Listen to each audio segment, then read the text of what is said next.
College time में होता है, आप में से भी बहुत सारे कॉलेज टाइम में होंगे, स्कूल टाइम में होते हैं, तो आपको लड़ाई से डर नहीं लगता है, होता है कि नहीं आता? मतलब आप किसी को भी जाके और कभी भी लड़ाई कराते हो, होता है। बचपन में बहुत सारी शिकायत भी कर गई होंगी, लेकिन जैसे जैसे आप बड़े होते हो, कॉलेज पास आउट करते हो, फिर कुछ जॉब वगैरह देखते हो, फिर धीरे धीरे समझ आता है कि यार लड़ाई झगड़े में कुछ नहीं रखा है, बेकार है ये लड़ाई झगड़ा करना। फिर आप धीरे धीरे धीरे धीरे चीजों को वार्तालाप से समझाते हो। किससे करते हो भाई? धीरे धीरे चीजों को वार्तालाप से करना शुरू कर देते हो। ठीक है, अरे हो जाएगी, पुरानी वीडियो की कुछ पीडीएफ एक्सपायर हो गई, आज मैं देख लूंगा। साक्ष्य, एविडेंस, अरे सबूत, एविडेंस, वही तो आज हम आज की क्लास में इन्हीं पर तो बात करने वाले हैं। तुम पहला ही सवाल गोला दाग दिए। अरे गोला दागने से पहले सोच लिया करो कि टीचर इसी पे बात करने वाला है भाई, आज पूरी क्लास इसी को लेके जो है होने वाली ठहरी। तो चलिए शुरू करते हैं आज की क्लास को। हाँ, मैच्योरिटी आने लगती है, तो वो जो चीज आती है ना कि भाई साहब लड़ाई झगड़े में कुछ भी नहीं है, वो किससे है? वही तो अनुभवजन्य साक्ष्य है भाई। वो जो आपको मैच्योरिटी आती है कि भाई लड़ाई झगड़ने से कोई फायदा नहीं है, लड़ने झगड़ने से कोई फायदा नहीं है, वो क्या है? वही तो सब अनुभवजन्य साक्ष्य है। अभी बात समझ में? वही क्या है? अनुभवजन्य साक्ष्य, वही तो है। अभी बात समझ में? चलिए अब आगे बढ़ते हैं। हाँ जी, अब देखो ध्यान से समझना है, फटाफट से आगे की कहानी देखते हैं।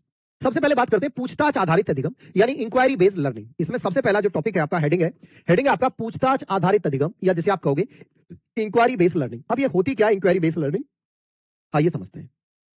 परिपक्वता, हाँ परिपक्वता आने लगती है, तो किससे आती है? अनुभव से आती है। परिपक्वता किससे आती है? अनुभव से आती है भाई। चलिए अब आगे बढ़ते हैं। चलिए अब ध्यान से समझिएगा, इसका अर्थ क्या है, यानी इसका मीनिंग क्या है, इसका ऑब्जेक्ट यानी उद्देश्य क्या है, और इसकी विशेषता यानी कैरेक्टरिस्टिक क्या है। तो हम तीनों चीजों को पढ़ेंगे, इसका अर्थ, इसकी उद्देश्य और इसकी विशेषता। किसकी? पूछताछ आधारित अधिगम। ये पूछताछ आधारित अधिगम क्या होता है? ध्यान से समझना है, बहुत ध्यान से समझना है। पूछताछ आधारित अधिगम क्या होता है? देखो, पूछताछ आधारित अधिगम पूछताछ प्रक्रिया से संबंधित है। इसमें छात्र सवालों का चयन करते हैं। स्टूडेंट क्या करते हैं? अपने आप कुछ सवालों का चयन करते हैं, ठीक है, चयन करते हैं तथा उनके उत्तर की प्राप्ति का प्रयास करते हैं। पूछताछ छात्रों को अलग अलग प्रकार से सोचने का अवसर देती है। ये बिल्कुल वैसे आपको आपकी लाइफ से बताता हूं। Inquiry based learning is related to the inquiry process. In this, students select questions and try to get their answer. Inquiry gives student the opportunity to think differently. मेरी बात समझो, आपके घर में छोटा बच्चा है, वो आपसे कोई सवाल पूछता है। वो मान के चलो सवाल ऐसे पूछ लेता है कि भाई आपसे पूछा कि मम्मी ये जो हवाई जहाज है कैसे उड़ता है? हम तो उड़ते नहीं है। तो आप क्या कहते हो? आप में से कई बार आप उसका सवाल का आंसर दे देते हो, कई बार आप कहते हो मुझे नहीं पता, अपने पापा से जाके पूछना। कई बार पापा के पास जाता है, पापा कई बार जवाब देते हैं, कई बार बोलते हैं मुझे नहीं पता, अपनी टीचर से जाके पूछना। तो बच्चा क्या करता है? बच्चे के मन में जो सवाल आते हैं, बच्चा उनका आंसर जानने की चेष्टा करता है, कोशिश करता है उनका आंसर मुझे कहीं से मिल जाए, और उस आंसर को प्राप्त करने के लिए वो अलग अलग जगह पे अलग अलग लोगों से पूछता है। यही क्या है? यही पूछताछ आधारित अधिगम है, यानी जो पूछताछ से शुरू होता है। आई बात समझ में? किससे शुरू होता है? पूछताछ से शुरू होता है। क्लियर हो गई बात? अब आगे बढ़ते हैं। आगे कह रहा हूं पूछताछ आधारित अधिगम के उद्देश्य, इसके उद्देश्य क्या होते हैं, मतलब इसके ऑब्जेक्टिव्स क्या होते हैं। ठीक है, आगे समझते हैं, बहुत ध्यान से समझना है। पूछताछ आधारित अधिगम के उद्देश्य निम्नलिखित हैं। देखिए क्या निम्नलिखित है। छायन का मतलब क्या कह रहे हो भाई? छायन कौन सा छायन? कौन सा छायन है यार? यह तो कहीं है नहीं। चयन, अरे सिलेक्शन। चयन मतलब सिलेक्शन, चयन मतलब होता है, चयन मतलब सिलेक्शन, सवालों का सिलेक्शन करना, सवाल सेलेक्ट करना कि भाई ये चीज पूछूंगा मैं। आप में से बेटा ऐसा ही होता है, 10-20 मिनट बाद ही ऐड होता है। आप में से क्या होता है, बहुत सारे जब आप टीचर बनोगे आपको पता होगा, जब आपको पता चलेगा बच्चे आपसे अलग अलग तरह के सवाल पूछेंगे, तो बच्चे क्या करते हैं? अपने क्वेश्चंस को सेलेक्ट करते हैं कि भाई मैं इस सवाल को सेलेक्ट करूंगा, चयन करूंगा। आगे देखिए, पहला है छात्रों में ज्ञानात्मक कौशल का विकास करना, यानी अगर आप इसे इंग्लिश में बोलोगे तो develop cognitive skill in student के अंदर कॉग्निटिव स्किल, उनका ज्ञान, उनकी नॉलेज का डेवलपमेंट होता है। दूसरा, छात्रों की जिज्ञासा यानी अभिवृत्ति एवं अभिरुचि का विकास करना, छात्रों की जो क्यूरियोसिटी है उसका डेवलपमेंट करना, यानी स्टूडेंट की डेवलप करना curiosity, attitude and interest in the student. Attitude समझते हो? एटीट्यूड का मतलब ये नहीं है घमंड। देखो आप लोग क्या करते हो, घमंड और एटीट्यूड को साथ ले लेते हो। घमंड अलग होता है, एटीट्यूड अलग होता है, ठीक है। चलिए आगे बढ़ते हैं, आगे की कहानी देखिए। छात्र पूछताछ द्वारा प्रत्ययों की तार्किक ढंग से व्याख्या करता है, अर्थात छात्रों में वैज्ञानिक दृष्टिकोण उत्पन्न होता है। छात्र क्या करता है भाई, जो उसे जो तथ्य मिले, जो प्रत्यय मिले, उनके क्या करता है, उसे तार्किक ढंग से यानी एकदम लॉजिकल तरीके से उसकी क्या करता है, एक्सप्लेनेशन करता है लॉजिकल तरीके से। बेटा सवाल एक बात बताओ, अब तुम जब टीचर बनोगे, एक बात बता गोविंद भाई, जब तुम टीचर बन जाओगे, तुम एक चैप्टर पढ़ा रहे हो, मान के चलो तुम पढ़ा रहे हो पृथ्वी की गतियां, और एक सवाल एक बच्चा तुमसे उठकर ये पूछ ले कि गुरुजी भारत का देशांतर, भारत का मानक समय क्या है, या आपसे ये पूछ ले कि जी जो भारत में पश्चिमी घाट और पूर्वी घाट की सबसे ऊंची पहाड़ी कौन सी है, तो आप क्या करोगे? मुर्गा बना दोगे। एटीट्यूड क्या है? एटीट्यूड क्या है? देखो घमंड मतलब होता है कि ये काम सिर्फ मैं ही कर सकता हूं, मेरे जैसा दूसरा कोई नहीं है। एटीट्यूड मतलब होता है एक तरह से आप जहां हो, आप अपने आप को ये लगते हो हाँ यार मैं हूं, मैं ये कर सकता हूं, ये आपका एटीट्यूड है, मैं ये कर सकता हूं, विश्वास है मैं ये कर सकता हूं। और घमंड होता है सिर्फ मैं ही कर सकता हूं। समझ गए? चलिए आगे बढ़ते हैं। परिपृष्ठा से समस्या घटनाओं की व्याख्या करने की क्षमता का विकास करना।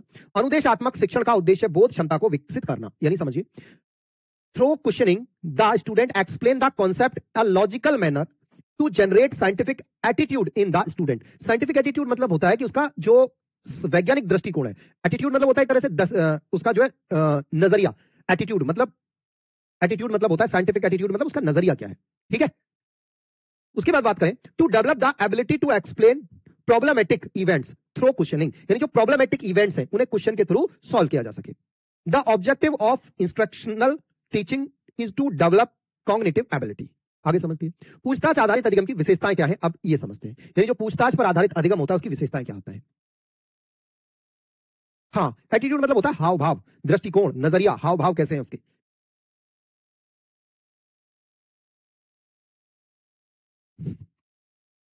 चलिए आगे बढ़ते हैं फटाफट से, आगे समझिए। इसके माध्यम से छात्रों में वैज्ञानिक अभिवृत्ति का विकास होता है, वो ये साइंटिफिक जो दृष्टिकोण है वो बनता है। इससे छात्रों में जिज्ञासा की प्रवृत्ति यानी क्यूरियोसिटी का डेवलपमेंट होता है। इससे सहयोग व कठिन श्रम की जांच की जा सकती है। छात्रों में शिक्षा दोनों को परिचर्चा में भाग लेने व सार्थक विचार रखने का समान अधिकार होता है।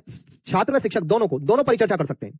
इस प्रतिमान की सफलता के लिए पहला अवलंब ऐसी सामग्री का निर्माण है जो चुनौतीपूर्ण समस्या का निर्माण करे। यह वैज्ञानिक अध्ययन में उपयोगी है। यह व्यवहारिक ज्ञान प्रदान करने में महत्वपूर्ण भूमिका निभाता है। तो आगे बात समझ में क्लियर। चलिए अब आगे बढ़ते हैं। पूछताछ प्रक्रिया के प्रमुख घटक निम्नलिखित हैं, तो इसके कंपोनेंट कौन कौन से हैं समझिए। पहला कंपोनेंट कौन सा है पूछताछ का, पूर्व ज्ञान यानी आपकी प्रीवियस नॉलेज,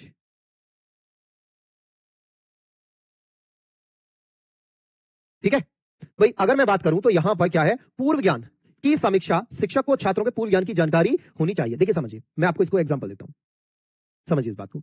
आपने जब बीएड डीएलएड या बीटीसी किया था, बीएड डीएलएड बीटीसी जो भी आपने किया था, जब आप कहां गए थे, जब आप टीचिंग करने के लिए गए थे। अरे यार साइंटिफिक एटीट्यूड आपका, साइंटिफिक रीजन, साइंटिफिक तरीका, अब समझो। सार्थक मतलब सफल, सार्थक मतलब सफल हो जाए, समझिए। अगर आप बात करें इसे समझो, अब यार बात समझो, पूर्व ज्ञान की समीक्षा, प्रीवियस नॉलेज चेक। आप जब डीएलएड में या बीएड में या बीटीसी में जब आप कहां गए थे, टीचिंग कराने गए थे, तो जैसे आप कोई चैप्टर पढ़ाते हो तो पहले उस चैप्टर से संबंधित जो पीछे की चीज है पहले बच्चों से पूछते थे, है ना भाई। पहले बच्चों से पूछते थे ना कि सर ये मतलब क्वेश्चन जाके करते थे। जैसे फॉर एग्जांपल अगर आपको किसी क्लास में गुणा करना सिखाना है, गुणा सिखाना, मल्टीप्लाई सिखाना है, तो पहले आप जाके बच्चों से जोड़ घटाना पूछोगे ना, क्योंकि अगर बच्चे जोड़ घटाना नहीं कर सकते तो गुणा भी नहीं कर पाएंगे। तो पहले जोड़ घटाना आना चाहिए ना, है ना, पहले क्या आना चाहिए, जोड़ घटाना आना चाहिए। तो पूर्व ज्ञान की समीक्षा यानी टीचर जो होता है वो पहले छात्र की जो प्रीवियस नॉलेज है उसकी जानकारी लेता है कि भाई इनको कितना आता है। अब पता चले कि तुम आ जाओ तो तुम्हें तो कुछ आता ही नहीं है, टीचर पढ़ाएगा क्या। आगे देखिए, इसमें छात्र पूर्व ज्ञान तथा अनुभव को नई समस्या या पाठ्य वस्तु से जोड़ सकता है। अब टीचर क्या करता है, टीचर को पता चल गया कि भैया बच्चा जो है ना वो जोड़ तो कर सकता है लेकिन घटाने नहीं करता, तो टीचर पहले उसके ज्ञान को जोड़ेगा, पहले जोड़ से घटाने तक लाएगा, घटाने से तब गुणा पे लाएगा। आगे बात समझ में क्लियर। चलिए जी आगे बढ़ते हैं। पृष्ठाधार सूचना प्रदान करना, इसका उद्देश्य संबंधित विषय वस्तु करना, इसका उद्देश्य संबंधित विषय वस्तु की पूर्वगामी सूचना प्रदान करना है। मतलब पहले की जो विषय वस्तु है, जो आपका ऑब्जेक्ट है, उसके जो पहले की चीजें उनको प्रदान करना है। इससे विद्यार्थी उचित पूछताछ तथा मूल्यांकन करने में सफल होते हैं, ठीक। ये आप देख सकते हो, review of previous knowledge, the teacher should be aware of the prior knowledge of the student. In this, the student can connect previous knowledge and experience with a new problem or subject matter. Providing background information. It purpose to is provide background information about the related subject matter. मतलब जो subject है ना उसका background information देना बहुत जरूरी है, ठीक है। घटक मतलब कंपोनेंट, बेटा घटक मतलब होता है, देख घटक का मतलब होता है कि जैसे ये मेरा पेन है, ये किस किस से मिलकर बना होता है, ये क्या है घटक। देखो ये जैसे इससे बना है, इससे बना है, तो ये सब क्या है, इनसे घटक हैं। आगे बात समझ में। जैसे फॉर एग्जांपल भाई हमारा जो भारत है वो किससे मिलकर बना है, हम सबसे मिलकर बना है, तो हम सब क्या है उसके घटक है, कंपोनेंट है, इंग्लिश में बोलते हैं कंपोनेंट, ठीक है। चलिए आगे बढ़ते हैं। उसके बाद बात करें, with this student are successful in marking proper inquiry and evaluation, ठीक है। चलिए आगे बढ़ते हैं। नंबर 3, छात्रों को उत्तरदायी बनाने के लिए प्राप्त परिणाम को परिभाषित करना। छात्रों को उत्तरदायी बनाने के लिए प्राप्त परिणाम को परिभाषित करना। इसमें छात्रों से आशा की जाती है कि वे क्या जानते हैं, छात्र किस प्रकार की समस्याओं का समाधान करने में सफल हैं तथा उनका समाधान कैसे करते हैं। छात्रों की पूछताछ प्रक्रिया को परिभाषित कर उनके वर्तमान स्तर, शिक्षण स्तर को ज्ञात किया जा सकता है। छात्रों में उत्तरदायित्व बढ़ाने के लिए टीम वर्क, प्रोजेक्ट, कार्यक्रम आदि का आयोजन किया जा सकता है। आगे कह रहा है वो, पूछताछ की सामान्य प्रक्रिया, इसका उद्देश्य छात्रों में पूछताछ की कौशल प्रक्रिया का विकास करना है। इसमें छात्रों को क्षेत्र विशेष की चयनित सूचना प्रदान की जाती है, जैसे सुनामी कैसे आती है, इस तरह की चीजें। यहां देखो, अनुभवजन्य साक्ष्य। अब आ जाओ, अनुभवजन्य साक्ष्य आपके क्या होते हैं, इंपीरियल एविडेंस। अनुभवजन्य साक्ष्य बोले तो इंपीरियल एविडेंस, ये क्या होते हैं, इंपीरिकल एविडेंस क्या होते हैं, इंपीरिकल एविडेंस। छात्र सीखने की प्रक्रिया में प्रत्यक्ष या अप्रत्यक्ष रूप से अपने अनुभवों द्वारा ज्ञान प्राप्त करते हैं, यानी डायरेक्टली और इनडायरेक्टली। डायरेक्टली और इनडायरेक्टली जो स्टूडेंट है वो अपने एक्सपीरियंस से सीखते हैं। किससे सीखते हैं, एक्सपीरियंस से। कैसे सीखते हैं कि भाई साहब आपको पता चला, जैसे छोटा बच्चा होता है छोटा बच्चा जो होता है वो क्या करता है, वो भाई आप मोमबत्ती के पास जाता है, जैसे ही मोमबत्ती पकड़ता है वो जल जाती है, वो दोबारा नहीं पकड़ता, अब वो अगली बार मोमबत्ती के पास नहीं जाएगा। उत्तरदायी क्या होता है बेटा? जैसे आजकल पेपर लीक हुआ है तो उसका उत्तरदायी कौन बनाया हुआ है? धर्मेंद्र प्रधान।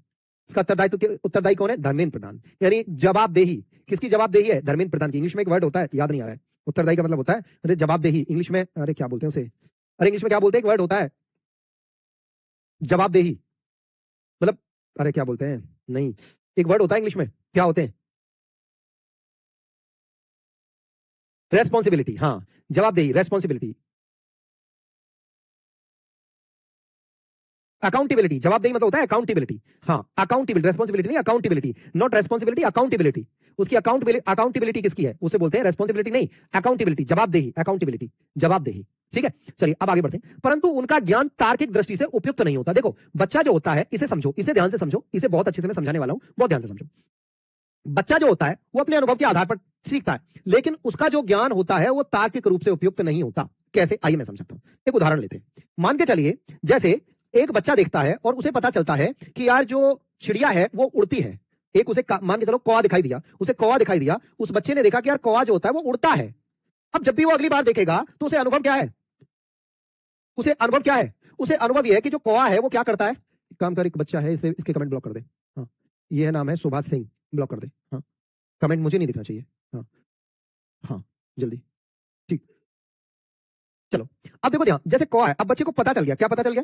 पता ये चला कि भाई जो कौवा है वो उड़ता है। अब जब भी अगली बार कौवा देखेगा तो वो समझ जाएगा कि भाई साहब ये तो उड़ता है। अगली बार क्या समझेगा? कौवा उड़ता है। लेकिन क्यों उड़ता है ये बात उसे पता नहीं है, ये बात उसे पता नहीं है। कौवा उड़ता है ये बात तो पता है, लेकिन क्यों उड़ता है ये नहीं पता। अगली बार समझ में, क्यों उड़ता है ये नहीं पता। अगली बात समझ में, क्लियर हो गई कहानी? ओके जी, चलिए अब आगे बढ़ते हैं। तो ये बात समझ में आ गई ना? तो उसका जो ज्ञान है ना वो कैसा है? तार्किक नहीं है। वो अगर आप बच्चे से पूछने लगो कि भाई कौवा क्यों उड़ता है, तो क्या आपको बता पाएगा? नहीं बता पाएगा। वो नहीं बता पाएगा कि उसके पंख होते हैं इसलिए उड़ता है, उस पंखों में ऐसे उसका जो वेट होता है वो कम होता है, पंख अपनी हवा के जो है वो ज्यादा क्या कर लेते हैं, ज्यादा हवा एरिया घेर लेते हैं, जिसकी वजह से उड़ता है वो। आगे बात समझ में, आगे बढ़ते हैं, ध्यान से समझना। चलिए उसके बाद कह रहा है परंतु तार्किक रूप से उसे प्रमाणित नहीं कर सकता है। मतलब बच्चा आप उसे तार्किक रूप से आपके सामने नहीं रख सकता है। ऐसे बहुत सारी चीजें होंगी जो आपको पता होगी, लेकिन अगर मैं कहूं कि बेटा मुझे बताओ तो आप बता नहीं सकते हो, है ना? है ना? आपकी बहुत सारी चीजें आप ऐसी जानते हो कि जो आपको पता है। तार्किक मतलब होता है लॉजिकल तरीके से, तार्किक मतलब लॉजिकल तरीका, ठीक है? तार्किक मतलब लॉजिकल तरीका। तो अब अगर मैं बात करूं तो लॉजिकल तरीके से मैं बोलूं कि भाई आप मुझे बताओ, तो आप बता नहीं पाओगे, है ना? आप क्या करोगे? आप बता नहीं पाओगे। आगे बढ़ो। अनुभवजन्य साक्ष्य छात्रों के ज्ञान को पुष्ट एवं गहन आधार प्रदान करते हैं। ये क्या करते हैं? आगे देखिए, अनुभवजन्य साक्ष्य ऐसे साक्ष्य जिनका परीक्षण अनुभव के माध्यम से किया जाता है। इसे आप इंग्लिश में भी देख सकते हो।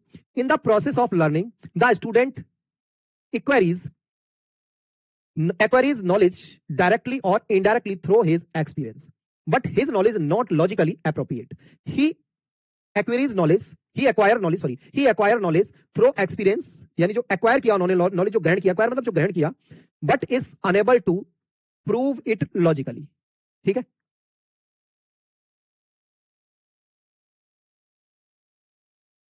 ठीक है, आगे देखो। Empirical evidence provide a strong and deep foundation to student knowledge. Empirical evidence is evidence that is tested through experience. अभी बात समझ में, इंपीरिकल एविडेंस क्या होते हैं? समझ गए आप? यानी आपके अनुभव के आधार पर इंपीरिकल एविडेंस होते हैं कि आप जो है वो चीज जानते तो हो, लेकिन सामने वाले को एक्सप्लेन नहीं कर पाओगे, उसे समझा नहीं पाओगे लॉजिकल तरीके से। वही तो बता रहे हैं बेटा, एविडेंस का मतलब होता है सबूत। वैसे तो सबूत, गवाह, ये होता है, लेकिन यहां बात कर रहा है इंपीरिकल एविडेंस। इंपीरिकल एविडेंस होते हैं जो आपको अनुभव के आधार पर आते हैं। यानी इसमें क्या होता है? ऐसी चीजें जिन्हें आप जानते तो हो, लेकिन दूसरा कोई पूछने लग जाए तो उन्हें आप लॉजिकल के आधार पर उसे लॉजिकली समझा नहीं पाओगे। जैसे मैं बताता हूं, भाई आप जानते हो ईश्वर है, ईश्वर, अल्लाह, जीसस, बुद्ध, जिसे भी आप मानते हो वो सब है, लेकिन कई बार आपसे मैं पूछूं कि भाई भगवान क्या है, कौन है भगवान, तो शायद आप बता नहीं पाओगे, समझा पाओगे। जैसे अगर मैं आपसे पूछूं कि अच्छा आत्मा क्या होती है, आप बता पाओगे? शायद उसे लॉजिकल तरीके से ना बता पाओ। पता है आपको, अनुभव है आपको, ईश्वर का, अल्लाह का, जीसस का, गॉड का, जो जिस भी भगवान को आप मानते हो उनका पता है, लेकिन आप उसे शायद मुझे नहीं समझा पाओगे, है ना? एक्सप्लेन नहीं कर पाओगे। तो ये कैसे आया? आपने गॉड, अल्लाह, ईश्वर, भगवान जिसको भी सीखा है अपने अनुभव के आधार पर ही तो सीखा, अपने अनुभव के आधार पर ही तो सीखा, अपने अनुभव के आधार पर ही तो पता चला। ठीक है, चलिए आगे बढ़ते हैं।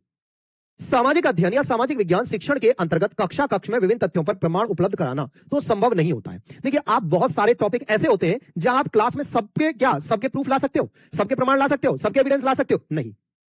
आगे बात समझ में, सबके एविडेंस नहीं ला सकते, लेकिन एक शिक्षक को चाहिए कि वह पाठ्य वस्तु से संबंधित तथ्यों पर ही छात्रों को अनुभव प्रदान कराए, जिसका छात्र प्रत्यक्ष अनुभव कर सके। मतलब समझिए, देखिए आप समझिए, ऐसे समझिए कि यार जैसे कोई टॉपिक पढ़ा रहे हैं, अब वो हर चीज का रियल ऑब्जेक्ट क्लास में लाना संभव है?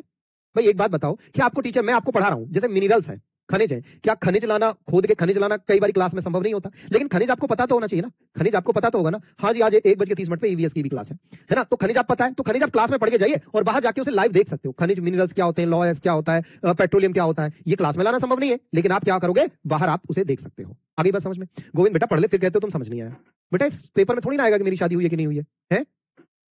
ठीक है, चलिए आगे बढ़ते हैं। अनुभवजन्य साक्ष्य के माध्यम से छात्रों में नवीन ज्ञान का प्रसार होता है, साथ ही उनके इस विषय से संबंधित पुराने ज्ञान को मजबूत आधार मिलता है। तो अनुभव से क्या होता है, नए ज्ञान मिलते हैं और पुराना ज्ञान मजबूत होता है। ठीक है भाई, चलिए आगे बढ़ते हैं।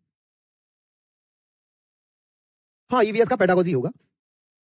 चलो आगे देखिए फटाफट से, अगला है, अंडर सोशल स्टडी और social science teaching it is not possible to provide evidence on various fact in the classroom, but a teacher should provide student with experience only on the facts related on the subject matter which the student can directly understanding can experience.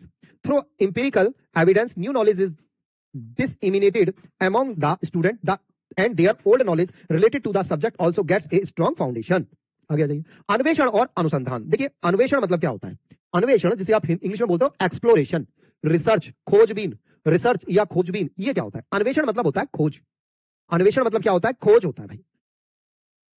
नहीं, paper 2 वालों को EVS नहीं पढ़ना है भाई, paper 2 वालों को EVS नहीं पढ़ना है। ठीक है, चलो आ जाओ बेटा, जॉब लगा लो पहले, तब गिफ्ट कर दूंगा। चलिए आगे बढ़ते हैं। खोज या अन्वेषण का तात्पर्य एक ऐसी प्रक्रिया से है जिसमें छात्र नवीन ज्ञान अर्जित करने के लिए किसी विशेष विधि का सहारा लेते हैं।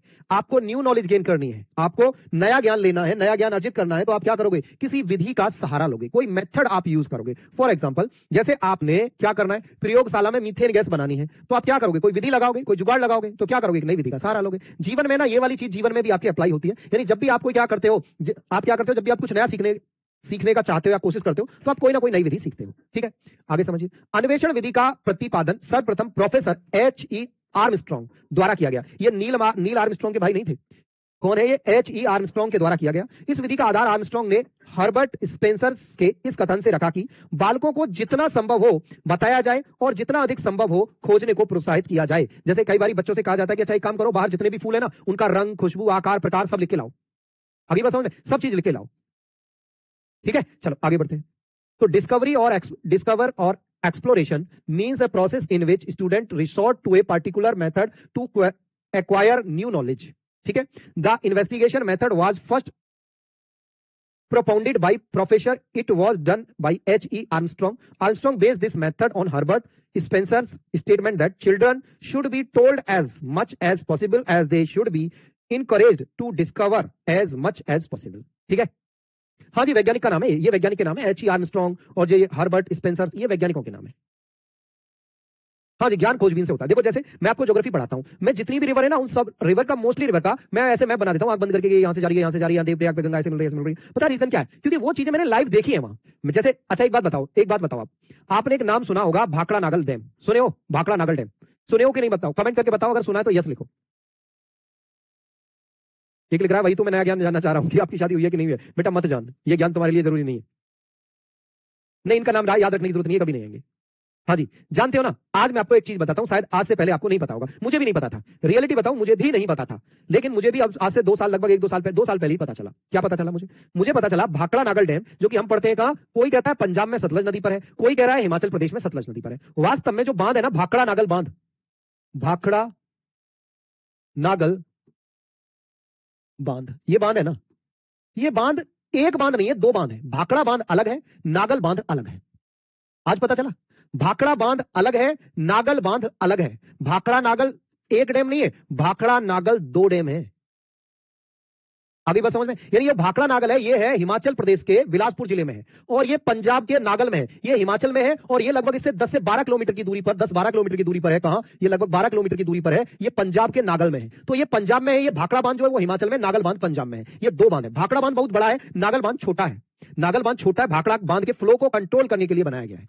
अब बताओ, आप में से ज्यादातर को आज ये पहली बार पता चला होगा ये पहली बार मुझे भी कब पता चला, मैंने भी पढ़ा नहीं, मैंने जब जाके देखा, मैंने जब गया तो एक बाउंड पहले बड़ा आया, वहां से हमें जाने ही नहीं दे रहे थे, पहले तो जो आर्मी लगी हुई थी वहां से जाने नहीं दे रहे थे। तो मैंने उनसे कहा, उससे बोला, मैंने कहा भाई वैष्णो देवी जाना है, बोले नहीं आगे से घूम के आओ, आगे था 40 किलोमीटर राउंड लेके आना था फिर।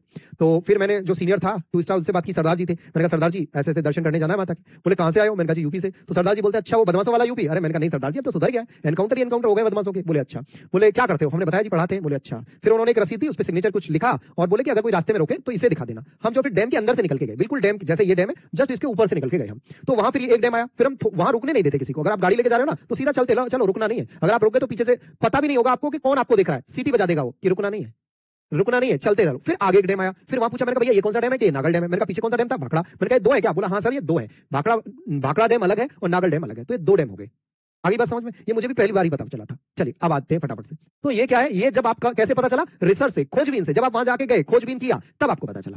ठीक है, चलिए अब आगे बढ़ते हैं। उसके बाद बात करें तो ध्यान से समझना, तो ये मैंने आपको बता दिया, आगे की कहानी देखो। जेम्स ड्रेवर के अनुसार, ये कौन थे, मनोवैज्ञानिक थे जेम्स ड्रेवर। इनके अनुसार क्या है, किसी भी क्षेत्र में ज्ञान की खोज तथा पुष्टि के लिए क्रमबद्ध तरीके से की जाने वाली क्रिया ही अनुसंधान है। अनुसंधान क्या है, रिसर्च क्या है, किसी भी क्षेत्र में ज्ञान की खोज के या पुष्टि के लिए क्रमबद्ध तरीके से, जो क्रम से सिस्टमेटिक तरीके से जो प्रोसेस किया जाता है वही क्या है, रिसर्च है। भाई रिसर्च में आप क्या करते हो, सिस्टमेटिक तरीके से करते हो ना। प्रैक्टिकल किए हो कभी, 12th में जिनके पास फिजिक्स या केमिस्ट्री होगा वो लैब में गए होंगे, प्रैक्टिकल किए होंगे। जैसे लैब में जब हम जाते थे तो 12th क्लास में सबसे पहला प्रैक्टिकल 11th क्लास में ही होता था, बर्नियर कैलिपर्स। बर्नियर कैलिपर्स के द्वारा एक तार की रेडियस ज्ञात करना, याद है। अच्छा, मैं ही आपको रसीद काट कर दिया था। अच्छा ठीक है बेटा, ये दोनों एक ही नाम से जुड़े हुए हैं, क्योंकि एक बांध एक बड़ा एक छोटा, जो छोटा वाला है वो बड़े वाले के जो फ्लो है पानी का जो भाव है उसे कंट्रोल करने के लिए बनाया गया है। ठीक है, चलिए आगे बढ़ते हैं। दूसरा कह रहा है रेडमैन एवं मीरो के अनुसार, नए ज्ञान को अर्जित करने के लिए क्रमबद्ध प्रयास करना ही अनुसंधान है। नया ज्ञान आपको अगर चाहिए तो क्रमबद्ध क्या करना है, क्रमबद्ध यानी सिस्टमेटिक प्रयास करना है आपको, सिस्टमेटिक, स्टेप बाय स्टेप। ऐसा नहीं है, देखो एबीसीडी आपको सीखनी है तो ऐसा थोड़ी ना है कि आप ए सीखो फिर डब्ल्यू सीखो फिर टी सीखो फिर एम सीखो, क्या ऐसे सीखते हो, नहीं। ए सीखोगे फिर बी सीखोगे फिर सी फिर डी। बच्चे से आप पूछोगे एबीसीडी आती है, ऐसे तो एबीसीडी आती है, ऐसा थोड़ी ना सीखता कि A Z M R P T ऐसे सीखता है, नहीं, क्रमबद्ध ज्ञान। ठीक है, क्लियर हो गई बात। चलिए अब आगे बढ़ते हैं। आगे कह रहा हूं अनुसंधान स्वयं खोज करने या अपने आप सीखने की एक विधि है। अनुसंधान क्या है भाई, रिसर्च क्या है, रिसर्च जो है वो अपने आप सीखने की एक विधि है। इसमें बालकों को स्वयं तथ्यों का अध्ययन, अवलोकन और निरीक्षण करने का अवसर दिया जाता है और बालक से यह आशा की जाती है कि वह अपने प्रयासों से सत्य का ज्ञान प्राप्त करे और नियम का निर्धारण करे। यानी according to James Drever, research is any systematic activity done to discover and confirm knowledge in any field. According to Raymond and Mirow, research is a systematic effort to acquire new knowledge. ठीक है, क्रमबद्ध positive होगा भाई, क्रमबद्ध negative कैसे हो जाएगा, systematic. अरे साइंस की डेफिनेशन ही क्या है, साइंस की डेफिनेशन क्या है, क्रमबद्ध ज्ञान को विज्ञान कहते हैं, सिस्टमैटिक नॉलेज ही साइंस है, सीक्वेंस वाइज नेगेटिव कैसे हो जाएगा। अरे एक बात बताओ, जब कोई चीज आप पढ़ते हो तो आप भी तो सिस्टमैटिक पढ़ते हो, सिस्टमैटिक आप भी तो सिस्टमैटिक तरीके से ही पढ़ते हो। Research is a method of self discovery और self learning. In this children are given the opportunity to study, observe the fact themselves, and it is expected from the child that through his own effort he acquire knowledge of the truth and determines the rule। हाँ जी बिल्कुल, learning by doing, वो तो सबसे एकदम perfect है। यह प्रणाली तर्क, निर्णय तथा चिंतन आदि का विकास कर छात्रों के मानसिक विकास में विशेष योगदान करती है, क्योंकि इसमें बालक तर्क के सीखने के सिद्धांत का प्रयोग करता है, मतलब लर्निंग बाय डूइंग। इस प्रोसेस में क्या करता है बच्चा, लर्निंग बाय डूइंग। ठीक है, आगे की कहानी की बात करें। अनुसंधान को अन्य नामों से भी जाना जाता है, जैसे खोज विधि, ह्यूरिस्टिक विधि, प्रयोगशाला विधि, स्ववेषण विधि। ठीक है, तो अन्वेषण है बेटा, स्ववेषण अन्वेषण स्ववेषण विधि। ये विधि ना आपको सारी सचिन सर ने करा दी होंगी, नहीं कराएंगे तो कराएंगे। ये सारी विधि आपको पेडागोजी में बड़ी इंपॉर्टेंट है, फिर चाहे खोज विधि है, ह्यूरिस्टिक विधि है, प्रयोगशाला विधि है, ये सारी की सारी विधि आपकी पेडागोजी में बड़ी इंपॉर्टेंट, बहुत इंपॉर्टेंस रखती है। आपको सर या तो करा दी होगी या कराएंगे। ठीक है, चलिए अब आगे बढ़ते हैं फटाफट से।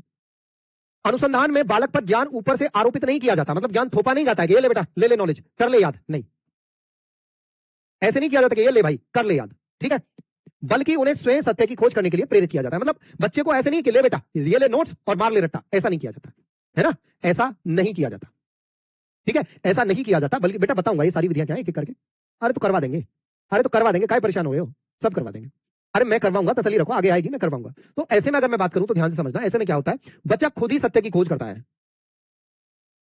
ठीक है, बच्चा क्या करता है, खुद ही खोज करता है, खुद ही नई नई चीजें खोजता है, नई नया ज्ञान प्राप्त करता है। ठीक है, आगे बढ़ते हैं। अनुसंधान के अंतर्गत अध्यापक का कर्तव्य है कि छात्र को अपनी ओर से कम बताए, मतलब टीचर कम से कम बताए। तो मेरा ये क्या है, अरे तसल्ली रखो यार, ये विधि करवाऊंगा, ये सारी विधि करवा दूंगा, खोज विधि, ह्यूरिस्टिक विधि, इन सबको ना, इन सबको अनुसंधान ही कहते हैं। मतलब जिसमें बालक देखो, चाहे खोज विधि हो, चाहे ह्यूरिस्टिक हो, चाहे प्रयोगशाला हो, चाहे कोई भी विधि हो, इनको सबको अनुसंधान यानी रिसर्च मेथड कहते हैं। मतलब बच्चा खुद रिसर्च करता है और खुद ही सीखता है।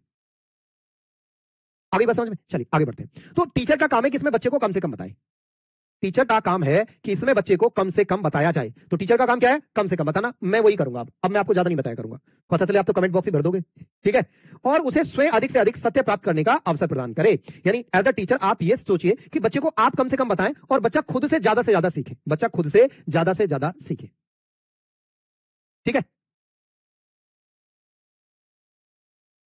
ठीक, चलिए आगे बढ़ते हैं फटाफट से। थैंक यू भाई सुजीत भाई, थैंक यू सो मच। अनुसंधान के गुण यानी अनुसंधान की प्रॉपर्टी अब क्या है, आइए समझते हैं। अनुसंधान के माध्यम से छात्रों में स्वयं करके सीखने की भावना प्रेषित होती है। अनुसंधान के माध्यम से छात्रों में वैज्ञानिक अभिरुचि एवं दृष्टिकोण उत्पन्न होता है। इसके द्वारा छात्र में स्वाध्याय की आदत बनती है। छात्र क्रियाशील रहते हैं। स्वाध्याय मतलब समझ रहे हो, खुद से अध्ययन करना। जैसे आपको जब तक आपको ठोका पीटा नहीं जाता, जब तक आपकी कुटाई नहीं होती, तब तक आप पढ़ने नहीं बैठते हो। लेकिन इस विधि में क्या होता है, अनुसंधान में बच्चा खुद से ही पढ़ने बैठता है। उसे किसी के कहने की जरूरत नहीं कि बेटा पढ़ ले वरना डंडे से कुटाई होगी, ऐसा कहने की जरूरत नहीं है, वो खुद ही बैठता है। इसके द्वारा छात्र में स्वाध्याय की आदत बनती है। छात्र क्रियाशील रहते हैं, इससे अर्जित ज्ञान स्थायी होता है। यानी जो नॉलेज इससे मिलती है वो कैसी होती है, परमानेंट होती है। यह छात्रों में परिश्रम करने की आदत को जागृत करता है। मतलब आपको क्या बनाता है, परिश्रमी बनाता है। मतलब आपको हार्ड वर्किंग बनाता है। परिश्रमी बोले तो हार्ड वर्किंग, ठीक है। भावना प्रेरित, हाँ प्रेरित है, प्रेषित नहीं है, प्रेरित है। प्रेरित है, प्रेरित, प्रेरित, ठीक है। तो ये क्या करता है, स्टूडेंट को हार्ड वर्किंग बनाता है। अनुसंधान का अर्थ होता है बेटा रिसर्च, खोजबीन करना, छानबीन करना। अनुसंधान में बताता हूं क्या होता है, और सिंपल भाषा में समझिए। बचपन में जब आप छोटे थे, आपकी कोई कजिन थी, भाई था, बहन था, मान के आप भाई बहन हो, ठीक हो, समझो भाई बहन हो बचपन में। अब जैसे ही आपने देखा कि जो भाई है वो कहां चला गया, मामा के यहाँ, चाचा के यहाँ, ताऊ के यहाँ, वो मतलब घर से बाहर चला गया। अब आप छोटी बहन हो, छोटी बहन कहां हो, आप घर हो। आप घर हो तो आपने क्या किया, भाई का रूम एक तरफ से चेक करके देख दिया, भाई के रूम का पूरा रिसर्च कर दिया कि कहां भाई ने खिलौने दबाए हुए हैं, कहां भाई ने खाने का सामान दबाया हुआ है, भाई का पूरा रिसर्च कर दिया। इसी को खोजबीन कहते हैं। अब आपको ज्ञान प्राप्त हुआ कि भाई ने यहाँ पे खाने का सामान रखा हुआ है, या आपने खिलौने रखे हुए हैं, या बुक्स रखी हुई हैं। ऐसे ही ज्यादातर बहनें ही करती हैं, भाई नहीं करते। जब बहन घर से बाहर चली जाए तो भाई ने पूरा रिसर्च सेंटर कर दिया कि अच्छा तुमने मेरा रूम की तलाशी लिया, मैं तुम्हारे रूम की तलाशी लूंगा। यही बेटा अनुसंधान है। आगे बात समझ में? करते थे बचपन में या नहीं? हाँ जी, बचपन में करते थे कि नहीं? बेटा अभी ह्यूरिस्टिक विधि में समझाया नहीं तो तुम्हारी समझ में कहां से आ जाएगी। वैसे जो ह्यूरिस्टिक विधि मतलब होता है खोजबीन। ये जो खोजबीन करते हो ना, यही ह्यूरिस्टिक विधि है। खोजबीन, रिसर्च, अनुसंधान। बात समझ में आई या नहीं आई? स्वाध्याय का मतलब खुद से, स्वाध्याय का मतलब अपने आप, सेल्फ से। आगे ना बात समझ में? वही अनुसंधान है, वही रिसर्च है। खुश? अब तो नहीं भूलोगे ना, ठीक है। जैसे मम्मी अगर घर पे ना हो तो बच्चे पूरा अनुसंधान कर देते हैं घर का। अगर मम्मी पापा घर पे ना हो तो बच्चे क्या कर देते हैं, घर का अनुसंधान कर देते हैं। पूरे घर में कौन सी विधि अप्लाई कर देते हैं, रिसर्च मेथड अप्लाई कर देते हैं। अनुसंधान विधि पूरे घर पे अप्लाई कर देते हैं, ठीक है। ऐसा ही होता है।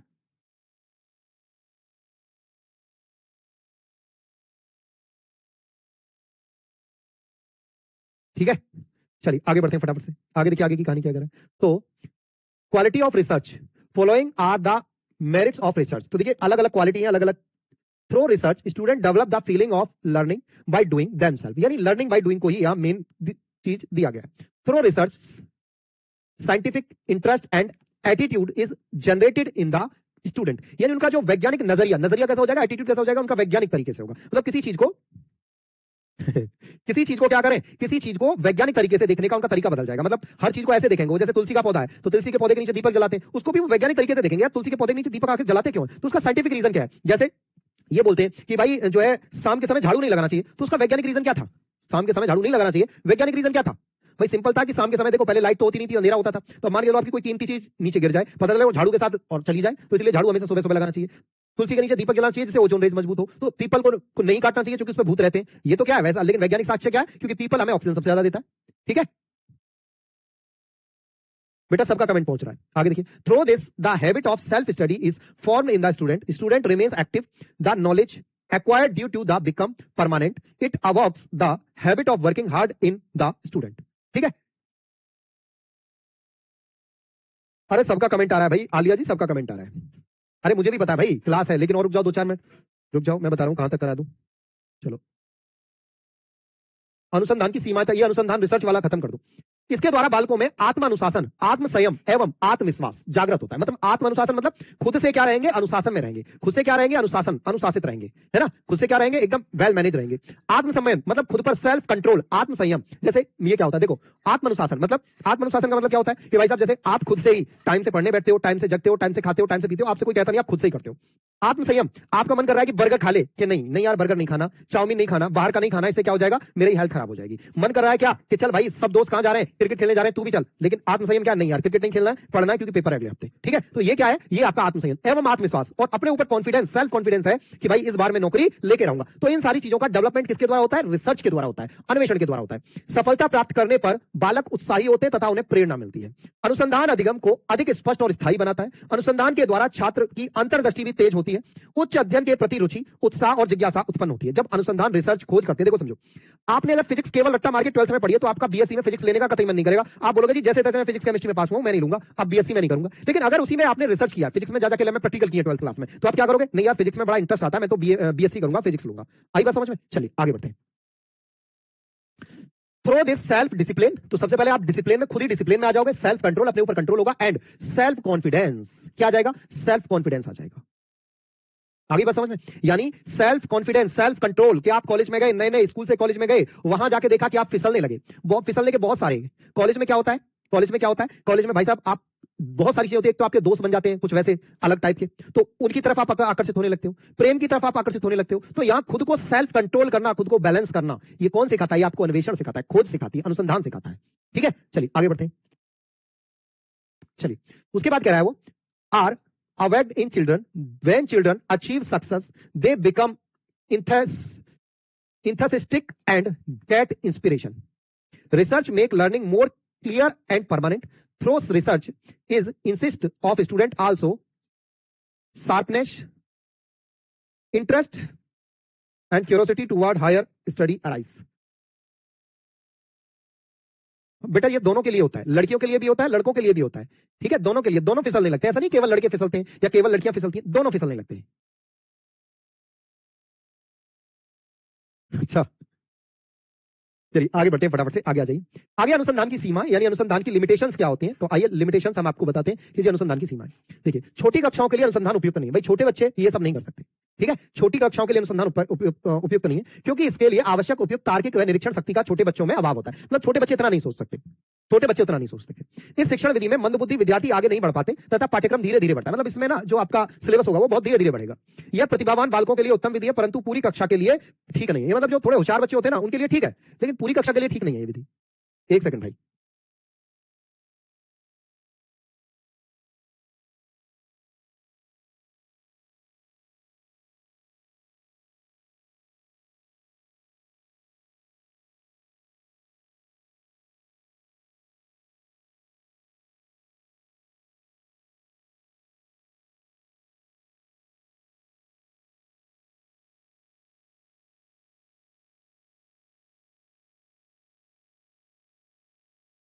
हाँ जी चलिए आगे बढ़ते हैं फटाफट से।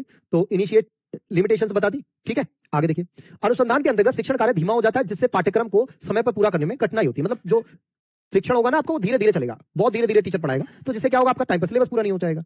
बेटा 6 के बाद कक्षा 6, 7, 8, 9, 10 मतलब 6 क्लास से अनुसंधान यानी रिसर्च आप अप्लाई कर सकते हो छोटे बच्चों पर।